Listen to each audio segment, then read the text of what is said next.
नमस्कार, मैं कीर्ति और मैं आप सभी का स्वागत करती हूँ आपके अपने चैनल भिवानी हलचल पर। तो आइए नजर डालते हैं आज की मुख्य खबरों पर।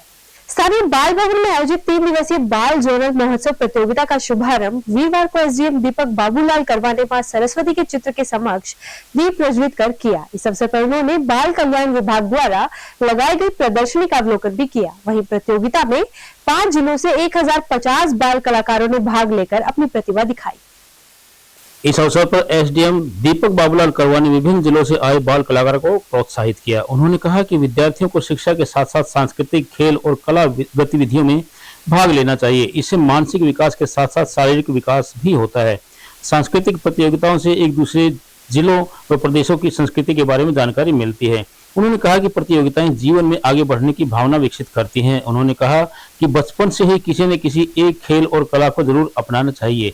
जिला बाल कल्याण अधिकारी ओम प्रकाश ने बताया कि उपायुक्त एवं बाल कल्याण परिषद भिवानी के अध्यक्ष नरेश नरवाल के मार्गदर्शन में इस जोनल बाल महोत्सव में नृत्य, गायन, प्रश्नोत्तरी की प्रतियोगिताओं में प्रथम व द्वितीय स्थान पर रहने वाले प्रतिभागियों ने भाग लिया है। जोनल स्तरीय प्रतियोगिता में विजेता रहने वाले बच्चों को राज्य स्तरीय प्रतियोगिता में भाग लेने का मौका मिलेगा। उन्होंने बताया कि 27 को प्रश्नोत्तरी, एकल गायन और क्लासिकल डांस तथा 30 अक्टूबर को देशभक्ति समूह गान 1 एक्ट 1 प्ले प्रतियोगिताओं का आयोजन किया जाएगा। राज्य बाल कल्याण परिषद द्वारा ये जोनल आयोजन जो है, कंपटीशन कोई भी हो, कंपटीशन में बच्चों के अंदर निखार आता है और आज ये समय की जरूरत है। आज पूरा जो सिस्टम है, जो हमारी धरोहर, जो हमारी संस्कृति है, उसका अनुरूप जो बच्चों ने ये जो अपनी तरफ से बनाई है, बड़ी अच्छी बात है। इससे बच्चों अंदर कंपटीशन की भावना पैदा होती है और जो किसी चीज़ में आगे बढ़ने के लिए कंपटीशन होना बहुत ज़रूरी है। तो इसलिए मैं तमाम बच्चों को, तमाम आयोजकों को, हमारे तमाम अधिकारियों को बहुत बहुत मुबारकबाद और शुभकामनाएं देता हूँ और आशा करता हूँ कि अगला जो स्टेट का सिलेक्शन होगा, कंपटीशन होगा, उसमें भी हमारे बच्चे प्रथम स्थान प्राप्त करेंगे, ऐसी आशा करता हूँ। वैसे तो वो आदमी सौभाग्यशाली है जिसका हिंदुस्तान में जन्म हुआ और हिंदुस्तान में भी जिसका हरियाणा में जन्म हुआ। हमारे हरियाणा की अलग संस्कृति, अलग कल्चर है और वो एक सात्विक और एक पारदर्शिता है, शुद्ध अंतःकरण का मामला है। ये साधु संतों की धरती है, त्यागी और तपस्वियों की धरती है। यहाँ जीवन का जो महत्व है, जीने का जो सिस्टम है, शाकाहारी भोजन, मेहनती, ईमानदारी, उसी का परिणाम है कि आज हमारे बच्चे, चाहे खेल हो चाहे किसी भी फील्ड में, आज बच्चे दुनिया का लोहा मना रहे हैं। इसी का ये परिणाम, हमारा जो देशा में देश हरियाणा जा दूध दही का खाना है, उसी के प्रेरणा के अनुरूप हमारे बच्चे आगे बढ़ रहे हैं। तो बड़ी खुशी, अच्छा लगता है। राजनीतिक हालात की ऐसे राजनीतिक हालात की बात राजनीति पर कर लेंगे। आज तो बच्चों को प्रोत्साहन के लिए मैं आया हूँ इसी में बच्चों के साथ बड़ा अच्छा लगा है कि छोटे छोटे बच्चे अपनी मेहनत कर रहे हैं। सुबह से मैं समझता हूँ कि मैं थोड़ा लेट हो गया क्योंकि उन्होंने भी अचानक प्रोग्राम बनाया, तो वहाँ आज ग्रेमी सिंह की मीटिंग थी, उसको बीच में नहीं छोड़ना, लेकिन उसके बावजूद मैं बीच में छोड़ना पड़ा क्योंकि बच्चे, छोटे छोटे बच्चे, पता नहीं सुबह से किस्टे में खड़े हैं। मुझे थोड़ा महसूस हुआ कि मैं आई एम वेरी लेट। पर राज्य बाल कल्याण परिषद हर वर्ष बच्चों के बेहतरीन सर्वांगीण विकास के लिए विभिन्न स्टेज प्रस्तुत करती है। एक्सक्लूसिवली अक्टूबर और नवंबर के महीने में विभिन्न प्रतियोगिताओं का आयोजन होता है। कल्चरल और general knowledge, clay modelling, paintings, विभिन्न तरह की सृजनात्मकता के विकास के लिए। उन कंपटीशन के विनर्स के लिए जोनल लेवल का कंपटीशन शुरू है आज से। आज हम भिवानी में रोहतक डिवीज़न का सेलिब्रेट कर रहे हैं। इसी तरह से हर मंडल पे ये कार्यक्रम हरियाणा राज्य बाल कल्याण परिषद द्वारा चलाए जा रहे हैं। 3 दिन का कार्यक्रम है, 26, 27 और 30 तारीख को। इसके बाद जो फर्स्ट और सेकंड विनर्स रहेंगे वो स्टेट लेवल पे जाएंगे और जो उनके विनर्स होंगे उनको माननीय गवर्नर साहब, हिज एक्सेलेंसी हरियाणा स्टेट, वो अपने कार्यक्रमों से उनको सम्मानित करेंगे। जोनल लेवल का 3 दिन का है, जैसे मैंने बताया, 26, 27 अक्टूबर और 30 अक्टूबर को इनके विनर्स स्टेट लेवल पे जाएंगे।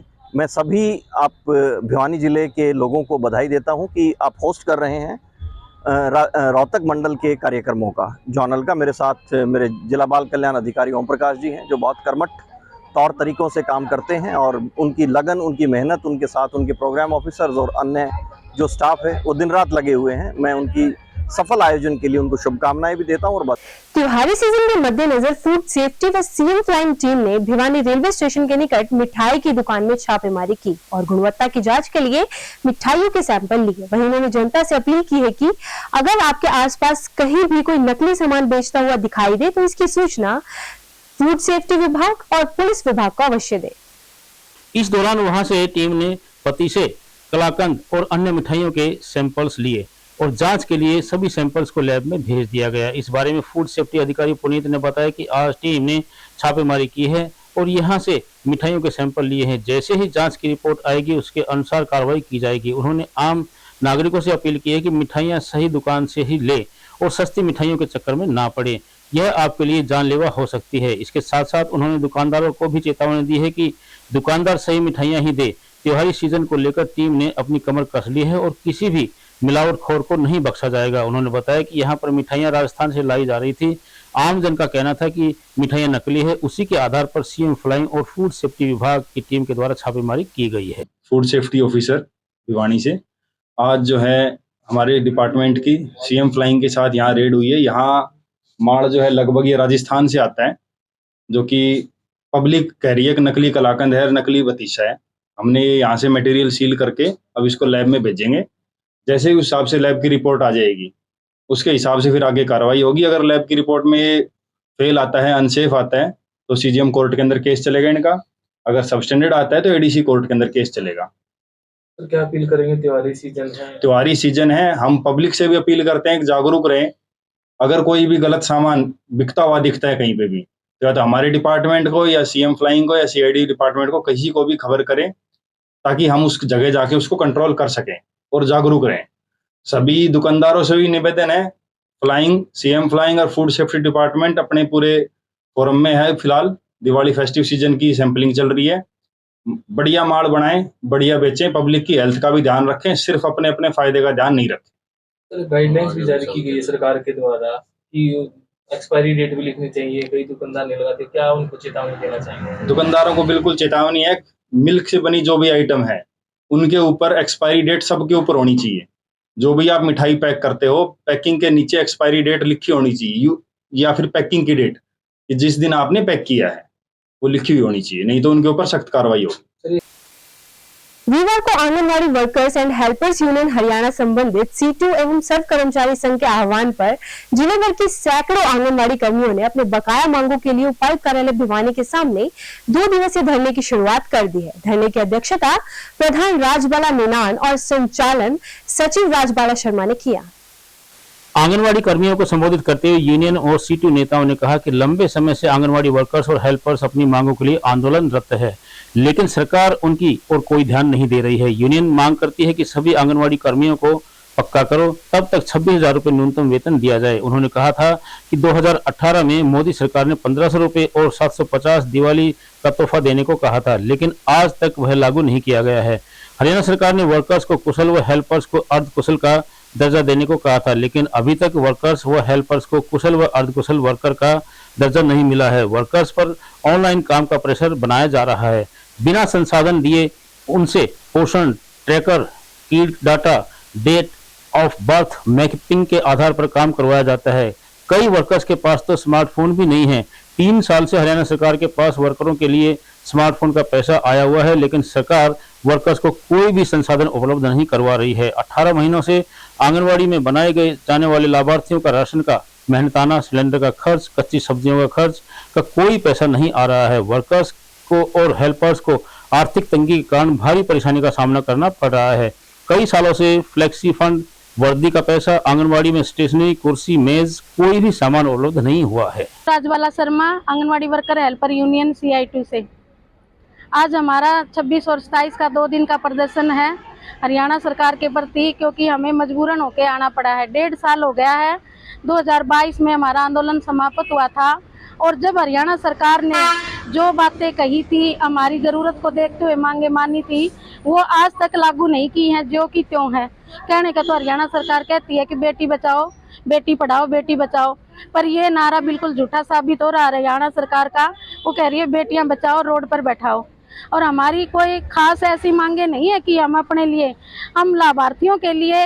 और एक एकल आंगनवाड़ी वर्कर जो अपना घर भी चलाती है और आंगनवाड़ी में नौकरी करती है, तो उसका इतना तो गुजारे लायक उसको मिलना चाहिए कि वो अपने परिवार का पालन पोषण अच्छे से कर ले। आज की ज़रूरत है हर इंसान को शिक्षा, स्वास्थ्य अच्छा मिले, जिसके मुताबिक हरियाणा सरकार एक आंगनवाड़ी वर्कर को कुछ नहीं दे रही। हमारी कुछ पेंडिंग मुद्दे थे, हम 13 तारीख को उनको लेकर गए थे, 13 अक्टूबर को। उसके बाद हमने आंदोलन प्रदर्शन की कॉल दी है 20 तारीख को जिला मुख्यालय पर नोटिस देकर, 26 और 27 अक्टूबर की। फिर हरियाणा सरकार ने हमें दोबारा बुलावा भेजा। खानक से राजबाला प्रधान पहले मैथिल सचिव ये बढ़ा दी। और हम ये चाहते हैं सरकार से 2018 के बाद जो हमारा शोषण हुआ है, इस हरियाणा सरकार ने जितना शोषण कराया है वो हम गिनती में नहीं लेना चाहते। ये चाहते हैं कि सरकार हमारी मान सम्मान से लड़की देखते हुए, बेटी बचाओ बेटी पढ़ाओ का नारा देखते हुए हम ये कहा कि सरकार जाग जाए तो अच्छा रहेगा ना। हमने पहले भी 4 महीने का आंदोलन लड़ा था और आज भी हमें इसी कदम के चल रहे हैं। अगर सरकार मान जाती है तो ठीक है, उन्होंने वादा करे है जनवरी तक हम बातें आपकी पूरी करेंगे। अगर जनवरी तक बातें पूरी नहीं होती है, हमारा जो रुका बांधे वो नहीं मिला, कोई भी पैसा हो, चाहे वो एसएसजी का हो, चाहे हेल्पर का हो, चाहे वर्कर का हो, चाहे किराए का हो, हमें अगर वो नहीं मिलता है। और ये खट्टर साहब ने हाँ भरी थी कि 700 750 हेल्पर के 1500 वर्कर के, जो प्रधानमंत्री ने घोषणा करी थी। आज तीसरी दिवाली आने के हो रही है, वो ये तोहफा आज तक भी नहीं मिला हरियाणा। 5-4 साल से ये सरकार आई तभी से हम आंदोलन कर रहे हैं, थोड़ा थोड़ा करके। पिछली साल हमने 4 महीने लगातार बैठे, सरकार ने हमारी कुछ मांगी, कुछ नहीं मांगी थी, वो भी हमारी पूरी नहीं करी। हमारे को झूठा आश्वासन देकर हमारे को उठा दिया गया, हमारा आंदोलन खत्म कर दिया गया। उस टाइम भी सरकार ने कहा था भाई 800 रुपये तुम्हारे साल में 400 जुलाई और जनवरी में हम बढ़ोतरी करके तुम्हारा जो कुचल का है ना उसके बराबर कर देंगे, तुम्हारा 18,000 को बराबर कर दिए। वो भी हमारा एक बड़ा एरियर देखी, उसके बाद हमारी कोई बढ़ोतरी नहीं मिली, ना हमने ईंधन के पैसे मिले, ना हमारी तनख्वाह बढ़ी। और हमारे से इतना काम लिया जाता है, रात को हम 11 बजे भी रिपोर्ट देते हैं सर। सारे गांव के आंकड़े जो हम रिपोर्ट देते हैं वही सरकार हमारे आगे दे। अगर हम रिपोर्ट नहीं देंगे तो सरकार कैसी रिपोर्ट दे, कैसे हमारे सुपरवाइजर सीडीपी रिपोर्ट देंगे। इतना काम करते हैं फिर भी हम थोड़ा बहुत ही मांग रहे, ज़्यादा नहीं मांग रहे। कुछ किराया हमारे को नहीं मिलता, रजिस्टर हमारे को नहीं मिलते, पेन हमारे को, झाड़ू पोछा कुछ भी नहीं मिलता सर। 4 साल से कुछ भी नहीं मिला। बहन इतनी परेशान हो रही हैं, मतलब कुछ सैलरी है वो भी टाइम पर नहीं दे रही। एक दिन हमने टीएडीए नहीं मिलता, हमने बुला लेते हैं, हमारी पे काट लेते हैं, हम नहीं जाते तो ना। हमारी सेंटर की तनख्वाह वो हमारे 5-5 6 बिना में 2 बिना डाल दी, 1 बिना की डाल दी। वीरवार को भिवानी उपमंडल के अधीन कार्यरत सभी दवाई खाद बीज विक्रेताओं की एक मीटिंग का आयोजन पंचायत भवन में डॉक्टर विनोद कुमार फोगाट, उप निदेशक कृषि एवं किसान कल्याण विभाग भिवानी की अध्यक्षता में किया गया। मीटिंग में सभी दवाई खाद बीज विक्रेताओं को निर्देशित किया गया। इस मीटिंग में कृषि विभाग के अन्य अधिकारी भी मौजूद रहे। इस अवसर पर डॉक्टर विनोद कुमार फोगाट, उप कृषि निदेशक भिवानी, ने खाद बीज व दवाई के विक्रेताओं को निर्देश दिए कि आप खाद बीज व दवाइयों की गुणवत्ता को विशेष ध्यान रखेंगे और उच्च गुणवत्ता वाली खाद बीज और दवाइयां ही किसानों को बिक्री करेंगे। उन्होंने बताया कि प्रत्येक विक्रेता का कर्तव्य है कि पहले से सत्यापित स्टॉक रजिस्टर में प्रतिदिन दवाइयों खाद बीज के क्रय विक्रय का हिसाब पूर्ण रखेंगे तथा किसानों को खाद बीज और एवं दवाइयों का बिल भी देना अनिवार्य होगा। डॉक्टर विनोद फोगाट ने सभी खाद बीज एवं दवाइयां विक्रेताओं को सख्त लहजे में आदेश दिए कि कोई भी खाद बीज एवं दवाई विक्रेता किसानों को खाद बीज और दवाइयों के साथ किसी भी अन्य सामग्री को टैगिंग नहीं करेगा। मेरा नाम डॉक्टर विनोद कुमार फोगाट, उप कृषि निदेशक भिवानी। आज जो होलसेलर डीलर डिस्ट्रीब्यूटर की जो मीटिंग ली गई वो मुख्य रूप से किसानों को खाद बीज दवाई उपलब्धता के बारे में मीटिंग ली गई। इसमें डीलर्स भाइयों ने विश्वास दिलाया है कि हम किसी प्रकार की किसानों के साथ कोई धोखा नहीं करेंगे और कोशिश करेंगे कि समय के ऊपर खाद बीज दवाई की उपलब्धता की जाए और किसी प्रकार की क्वालिटी के अंदर भी समझौता नहीं करेंगे। अगर कोई किसान भाई के साथ कोई इस प्रकार की गड़बड़ करता पाया गया या कोई जानबूझ के नालायकी करता पाया गया तो उसके खिलाफ कानूनी रूप से जो भी कार्रवाई बनती होगी वो करना हम सुनिश्चित करेंगे।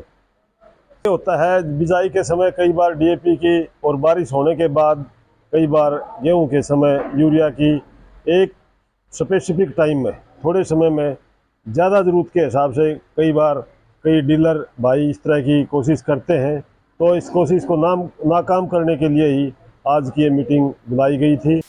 स्थानीय डोभी तालाब स्थित गीता भवन में गिंदोड़ी देवी पुष्पा देवी परिवार के सदस्यों द्वारा मां दुर्गा की जय घोष और मंत्रोच्चारण के साथ मां दुर्गा की भव्य प्रतिमा की स्थापना बड़े ही धूमधाम के साथ की गई। वहीं इस अवसर पर शोभा यात्रा निकाली गई और भंडारे का भी आयोजन किया गया।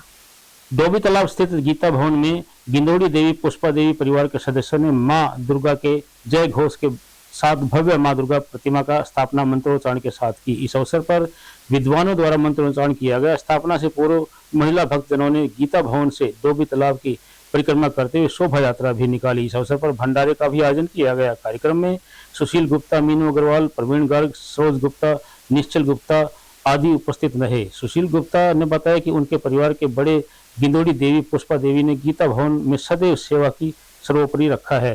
गीता भवन के स्थापना समय से ही उनके परिवार का यहाँ से जुड़ाव रहा है, जिससे प्रेरित होकर उन्होंने अपने परिजनों के साथ पहले हवन यज्ञ किया और फिर माता की प्रतिमा को स्थापित कर आशीर्वाद प्राप्त किया। ओम नमो नारायण। जय मातेश्वरी।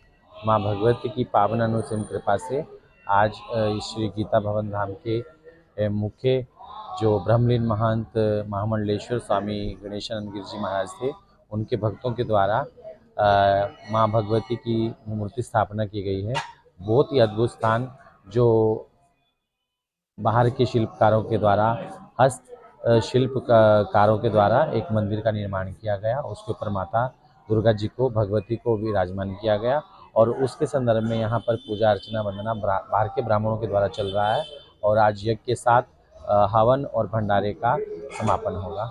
आप सभी भक्तों से प्रार्थना है कि आप आकर के माँ भगवती की पावन मूर्ति का दर्शन करें और हवन भंडारे में। माँ दुर्गा की मूर्ति की स्थापना श्री श्री 1008 स्वामी गणेशानंद गिरि जी के परम भगत सुशील गुप्ता जी के द्वारा करवाई जा रही है और आज माता रानी की मूर्ति स्थापना के साथ साथ प्रसाद भोजन का भंडारे का भी आयोजन किया गया है। इन्होंने अपना ये निर्माण में भी काफ़ी सहयोग किया है। जो शिव परिवार है, ये भी इन्होंने स्थापित करवाया था और इनकी अटूट आस्था है गुरुदेव में। वैसे तो ये और भी सामाजिक कार्यों में, जैसे कल भी गौशाला में एक नया शेड बनवाने के लिए इन्होंने बोला है। अपने अग्रवाल सभा के जो भवन बनने हैं उसमें भी पिछले साल 21 लाख रुपए दान दिए हैं। आगे और भी उन्होंने दान देने की। अपनी विभिन्न लंबित पड़ी मांगों को लेकर वीरवार को ग्रामीण सफाई कर्मचारी संघ हरियाणा व संबंधित भारतीय मजदूर संघ द्वारा स्थानीय लघु सचिवालय के समक्ष धरना प्रदर्शन कर अपनी मांगों का मांग पत्र जिला उपायुक्त को सौंपा गया। वहीं इस अवसर पर ग्रामीण सफाई कर्मचारियों ने हरियाणा सरकार को चेताते हुए कहा कि अगर सरकार मांगों को पूरा नहीं करती है तो ग्रामीण सफाई कर्मचारी संघ हरियाणा आंदोलन करने को मजबूर होगा।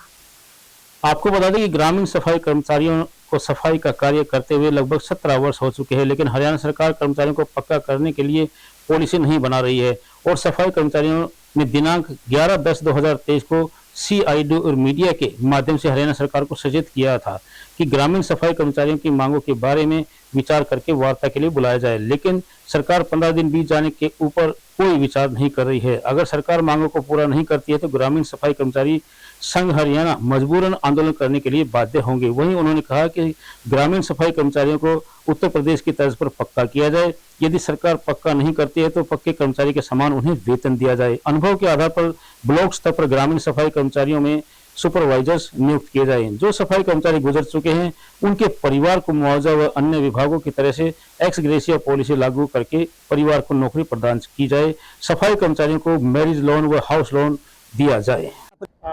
मैं सुखबीर सिंह कलिंगा, ग्रामीण सफाई कर्मचारी संघ हरियाणा, रजिस्टर्ड नंबर 1867, संबंधित भारतीय मजदूर संघ। हम अपनी 6 मांगों को लेकर के आज मुख्यमंत्री को ज्ञापन देंगे डीसी के माध्यम से। और हमारी सबसे पहली मांग ये है कि भी उत्तर प्रदेश में पक्के किए गए हैं, उनकी तर्ज पर है ना हमारे कोई पक्का किया जाए। और हमारे को ब्लॉक की तर्ज पर हमारे कर्मचारियों में से जो पढ़े लिखे हैं उनमें एक सुपरवाइजर नियुक्त किया जाए। और हाँ, और हमारा एसग्रेसी के तहत जितने भी हमारे मृत्यु होती है कर्मचारियों की, उसी के परिवार में से एक कर्मचारी को नौकरी दी जाए।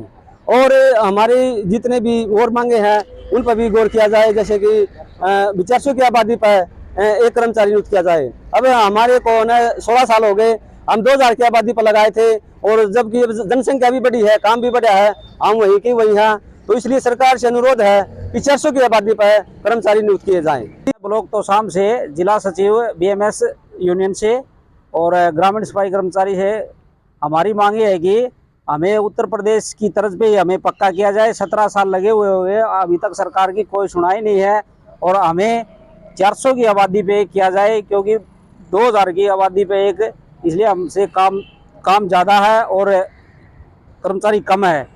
और हमें सफाई कर्मचारी की तरफ पे हमें सरपंचों से भी मुक्ति दिलाई जाए, क्योंकि सरपंच हमारा अनाप शनाप दुर्व्यवहार करते हैं, इसलिए हमें सरकार की तरफ से पक्का किया जाए। मेन मांग हमारी यही है कि हमें पक्का किया जाए। खबरों का सिलसिला यूं जारी रहेगा। मुझे भिवानी हलचल की टीम को दीजिए इजाजत और बने रहिए आपके अपने चैनल भिवानी हलचल के साथ।